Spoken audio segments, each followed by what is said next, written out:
Everyone is looking at the headlines about the Navy and the new orders coming from the White House. If you are reading the crawl on the bottom of the news screen, you are already behind the curve. You are looking at the surface of the water while the actual war is being fought in the dark, under the pressure of several atmospheres. This is not just a military operation. This is a surgical attempt to cauterize the financial arteries of a nation that has held the world's throat for 42 days. We need to talk about the reality of the blockade, the physics of the mines, and the cold, hard numbers that the Pentagon does not want to discuss at the press briefing. Let us start with the visual. Imagine the Strait of Hormuz. It is a 30-mile wide choke point. 1/5 of the world's oil and gas flows through this tiny needle's eye. If that eye closes, the global economy does not just stumble, it suffers a massive systemic stroke. Now, 6 weeks into this conflict, the order has been given. Starting at 10 in the morning on Monday, the United States Navy has been told to shut it down. Every port, every terminal, every drop of Iranian crude is now a target. But here is the thing. A blockade is not just a line of ships in the water. It is a legal and economic mantra, according to the Newport Manual on the Law of Naval Warfare. A blockade is about the capture of contraband and the destruction of enemy property. It is about denying the enemy the oxygen of export revenue. It is about white bleeding. To make this work, the United States has to follow the rules of the old world. It must be declared, it must be effective, it must be impartial. You cannot just stop the ships you do not like, you have to stop everyone. And that is where the friction begins. The president has gone further. He has instructed the Navy to interdict every vessel in international waters that has paid a toll to Tehran. This is a direct hit on the Iranian business model. If you pay the toll, you lose your cargo. And it is a simple, brutal equation, but can the Navy actually do it? Let us look at the board. To truly bottle up the Persian Gulf, you need more than just a few destroyers. You need 2 carrier strike groups. You need at least 12 surface ships patrolling the entrance. And inside the Gulf, the math gets even uglier. You need at least 6 destroyers working around the clock. You need the support of the Saudis and the Emiratis. You are trying to manage a traffic jam of 130 ships a day while people are shooting at you. And this is where the concept of the prize law comes in. Analysts are whispering about it because it sounds cleaner than a total blockade. It is selective interference. It is about using legal leverage to redirect shipping routes and generate economic pain. Without the mess of a full-scale naval siege, under prize law, neutral ships can be attacked if they make an effective contribution to the enemy's warfighting. It turns the entire ocean into a courtroom where the judge is a guided missile destroyer. It is the ultimate tool of the rogue analyst. But Iran is not just sitting there waiting to be strangled. They have their own version of the matron. They have small boats, they have aerial drones, they have land-based cruise missiles, and most importantly, they have the mines. The mines are the silent killers. They are the 16 shadows under the water that keep admirals awake at night. We are not just talking about the spiked balls you see in old movies. We are talking about high-tech, Rathi Kangunipiye that is incredibly effective. Let us break down the menu of death. First, you have the contact mines. Simple, brutal. They wait for a hull to touch them, and then they turn a $100 million ship into a sinking coffin. It is basic physics. Then you have the influence mines. These do not even need to touch you. They sense the static electricity your ship generates as it moves through the salt water. They sense your presence like a predator sensing a heartbeat. And then there are the magnetic mines. Every ship has a magnetic signature. The mine records it. When the signature matches the profile, the mine wakes up. It is a digital trap set in a liquid world. Do not forget the acoustic mines. They listen. They know the sound of a destroyer's engines versus a fishing trawler. They are patient. They can wait for months for the right frequency to pass overhead. And the most dangerous of all, the pressure mines. They measure the displacement of the water. When a massive tanker passes over, the pressure change triggers the detonator. You cannot fool them with decoys. You cannot sweep them with magnets. Some of these mines are even smarter. They have counters. They will let the first 3 ships pass safely and then blow up the 4th. It creates a psychological matin. You never know if the path is truly clear. The Navy sent the USS Michael Murphy and the USS Frankie Peterson through the strait. Recently, they were not there to clear mines. They were there for the cameras, and they were there to show that the water was still open, a bit of theater for the global markets. Actual minesweeping is a slow, agonizing process. It involves underwater drones and specialized helicopters. It involves littoral combat ships that are supposed to be the future of the Navy, but are often seen as expensive, fragile toys. The reality is that the United States is short on specialized minesweepers. They decommissioned the 4 ships they had in Bahrain last year.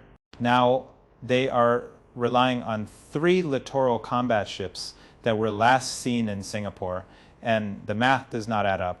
This is the point where the superpower becomes lonely. The president is calling for help, but the allies are looking at their own balance sheets. They see the cost of a $2 million interceptor missile used to shoot down a $20,000 drone. They see the failure of the old doctrine. They see that the United States is trying to enforce a 19th century blockade in a 21st century world of asymmetric rathe kongunapie. The Europeans are saying no because they know the cost of the energy crisis is higher than the cost of loyalty. Let us talk about the courting teams, 10 to 14 people, climbing onto a massive merchant ship in the middle of a war zone, one officer of the deck acting as a temporary captain. It takes hours to process a single vessel. If you have 2 destroyers doing boardings, you might process 6 ships a day. But there are 130 ships trying to get through. It is a drop of water in a burning desert. The blockade is a sieve, not a wall. The goal here is economic revenue denial. But the result might be a global energy heart attack. When the flow of oil stops, the price of gasoline at your local station does not just go up, it explodes. The petrodollar is not just a currency, it is the glue of the empire. And that glue is melting. We are seeing a shift from the skies to the sea, from the flashy airstrikes to the grinding, dirty work of naval interdiction. It is a transition from a war of choice to a war of survival. The Iranians are using the power of 3 in their defense: mines, drones, and missiles. It is a cheap, effective way to bleed a superpower. They do not need to win a fleet engagement. They just need to make the cost of staying in the Gulf too high to pay. Every time a U.S. destroyer enters the strait, it is a gamble. It is a bet against the 16 shadows. It is a bet that the acoustic signature will not match, that the pressure sensor will not trip, that the magnetic field is stable. But the house always wins in the end. And in this part of the world, the house is the geography. The geography of the strait is a trap that the United States has walked into with its eyes wide open and its pockets full of expensive, useless technology. We are witnessing the death of a doctrine. The idea that a carrier strike group can project power anywhere, anytime, is being tested by Shahed Kongunipaye under the waves. The result is a stalemate that looks like a victory only in the press releases. The real story is not the blockade. It is the inability to enforce it without the help of partners who are already looking for the exit. It is the realization that the global energy trade is a fragile monstrum that can be shattered by a few well-placed pieces of cheap metal. Do not look at the maps. Look at the insurance rates for the tankers. Look at the shipping routes that are being diverted around the Cape of Good Hope. Look at the empty docks in the Gulf. That is where the war is being lost. The United States Navy is the finest in the world, but it is being asked to do the impossible. It is being asked to play a game of chess where the opponent is allowed to flip the table whenever they want, and the table is currently hovering over a minefield. The next few weeks will decide the fate of the energy trade for the next decade. If the mines stay in the water, the world goes dark. If the blockade fails, the empire looks weak. There is no middle ground, no room for the UHS and UMs of diplomacy. We are at the point of no return. The 16 shadows are waiting. The tolls are being paid in blood instead of dollars. And the Matran of global power is being rewritten in the salt water of the Persian Gulf. Keep your eyes on the numbers. Not the numbers of ships, but the numbers on the gas pumps and the numbers in the treasury, because that is where the real blockade is happening. It is a blockade of the future. The history books will look back at this moment as the turning point, not because of a great battle, but because of the silence of a mine and the loneliness of a superpower.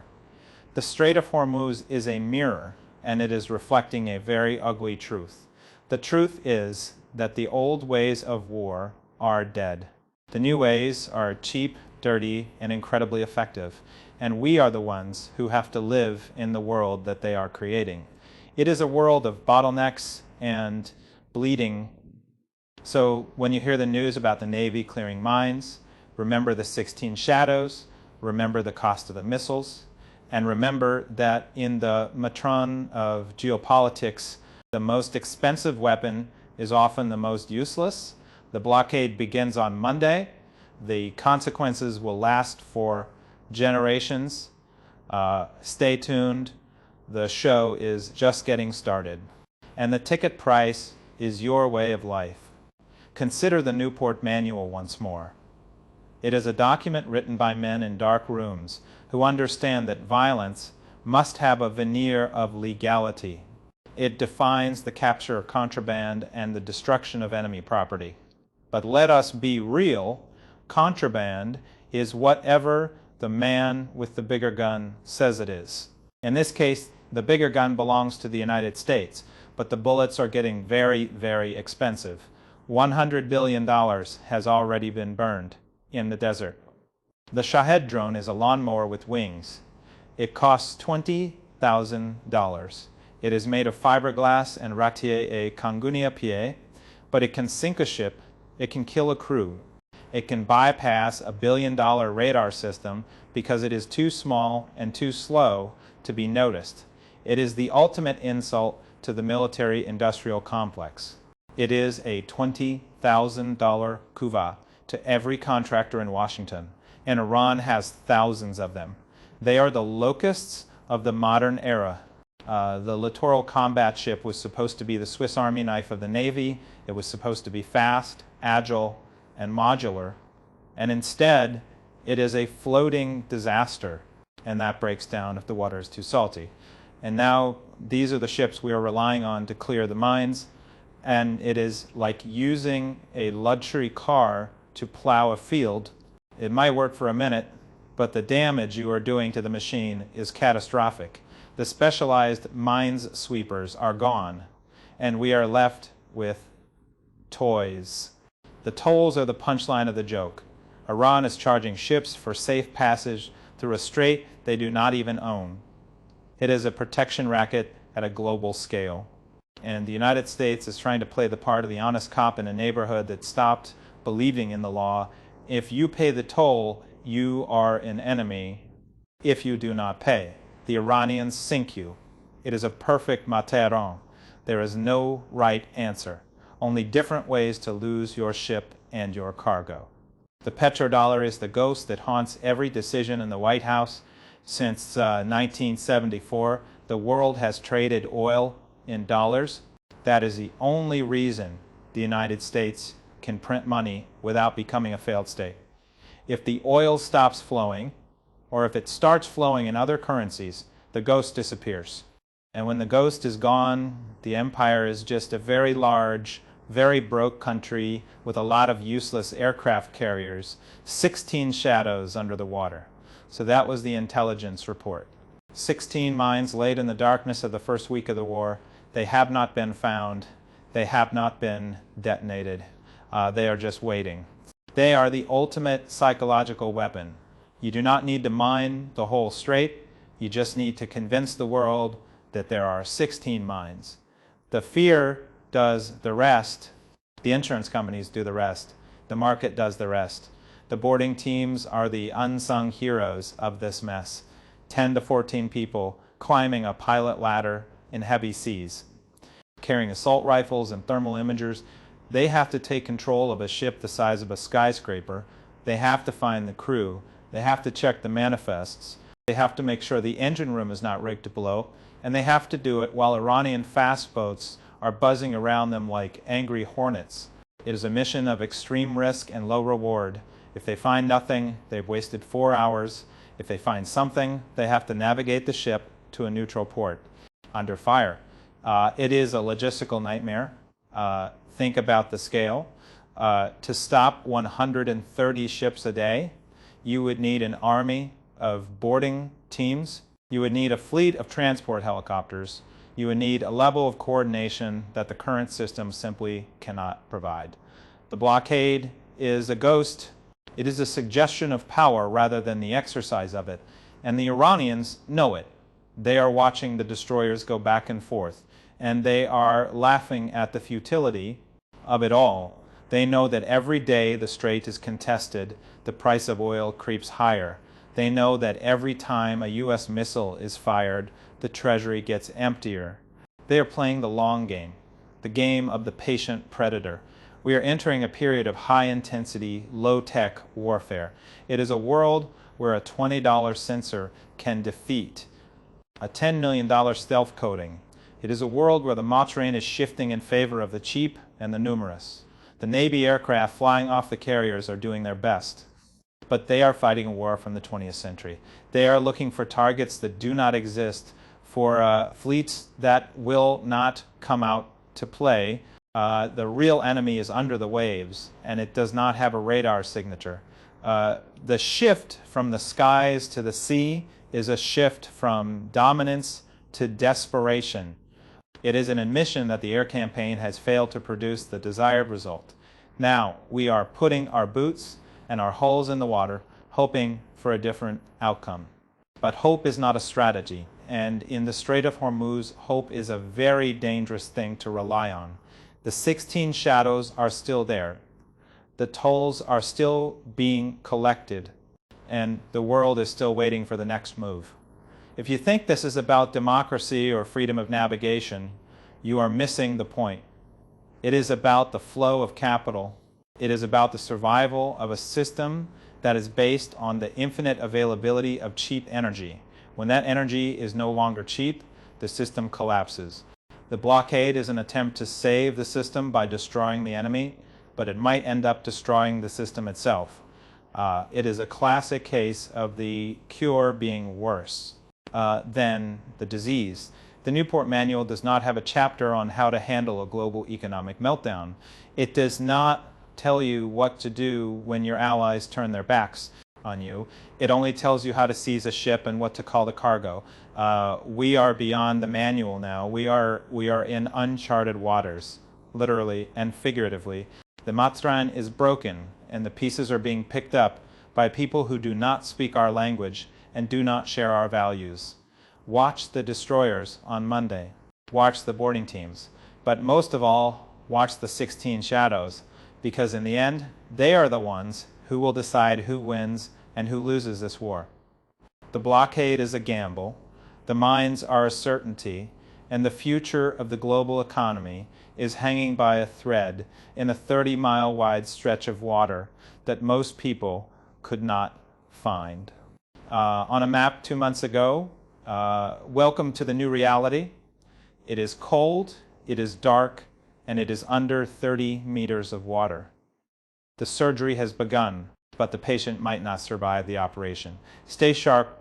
The truth is in the numbers, and the numbers do not look good. We must understand that naval warfare is no longer about the clash of titans. It is about the bite of the mosquito. Iran has mastered the art of the mosquito bite. They are using thousands of small, cheap, and lethal tools to bleed. The giant is trying to swat the mosquitoes with a sledgehammer. It is exhausting, it is expensive, and it is ultimately useless.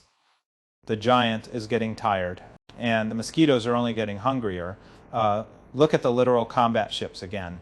They were designed for this, or so we were told, but they are not in the strait. They are in Singapore. They are being repaired. They are being pampered while the destroyers are being sent into the meat grinder. It is a failure of planning, a failure of vision, and a failure of leadership. We are fighting the war we wanted to fight, not the war that is actually happening, and the price of that failure is being paid by the sailors in the water. The 16 shadows are the ultimate proof of that failure. We knew they were there. We watched them being laid, and yet we have no effective way to remove them without risking everything. It is a checkmate in 16 moves. The blockade is the last-ditch effort to regain the initiative. It is a loud, noisy way of saying that we are still in charge. But the silence of the mines is a much more powerful statement. It says that the rules have changed and we are still playing by the old ones. Do not be fooled by the rhetoric. The blockade is not a sign of strength.